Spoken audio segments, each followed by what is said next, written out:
नमस्कार, मी सनातन संस्थेचा राष्ट्रीय प्रवक्ता चेतन राजहंस. गोमंतकातील बंधूंनो आणि भगिनींनो, आपल्या गोव्यात म्हणजे या परशुरामाच्या भूमीत सनातन संस्थेची स्थापना 1999 साली झाली.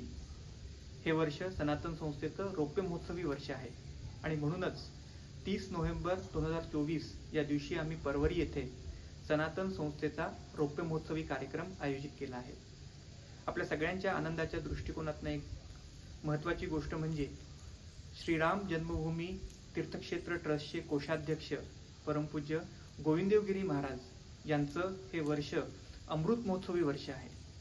त्यामुळे त्यांचा अमृत महोत्सवी सन्मान या रौप्य महोत्सवाच्या निमित्त आयोजित करण्याचं आम्ही ठरवलं आहे.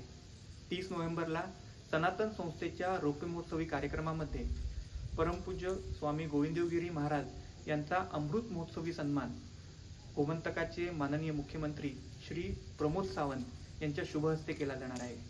म्हणूनच आपल्या सगळ्यांना मी आग्रहाचं निमंत्रण देतो की आपण या कार्यक्रमाला उपस्थित राहावं आणि हिंदू धर्माची शोभा वाढवावी. नमस्कार.